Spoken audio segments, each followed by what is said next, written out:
Maria counted every dollar twice. Prices rose faster than her paycheck at the diner, and the math never worked out. She hid the worry well, especially from her daughter, Elena, who always asked for extra syrup on her pancakes and believed her mother could fix anything.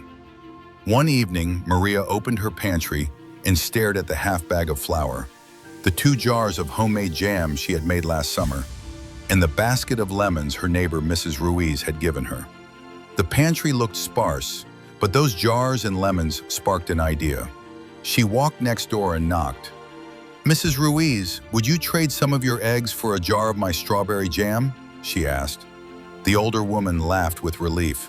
"I have more eggs than I know what to do with. Of course." Maria walked home with a carton of fresh eggs, feeling like she had found loose change in an old coat. The next morning, she made pancakes for Elena without worrying about the last egg in the fridge. Word spread fast. The man across the street, Henry, had tomatoes. The young couple next door had a garden full of herbs and peppers. Maria had a talent for baking, and her lemon bars were better than anything sold in town. Soon she was swapping bread for veggies, muffins for soap that another neighbor made by hand, and her famous lemon bars for a bag of rice. At first it was survival, then it became something more. Every trade led to a conversation on the porch. Every exchange reminded her that she was not alone in her struggle. Other people were juggling bills, cutting coupons, wondering how long their cars would last.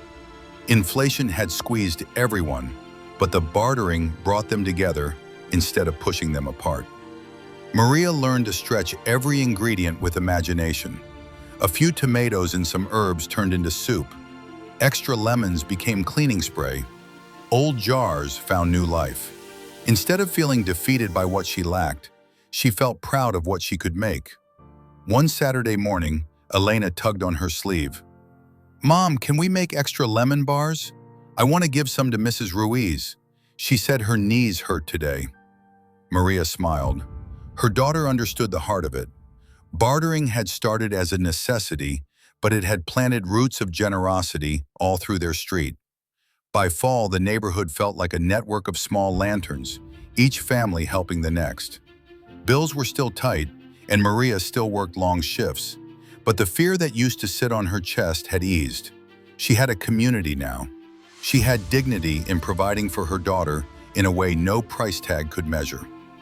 One evening, as she placed a warm loaf of bread on the windowsill to cool, she realized something important.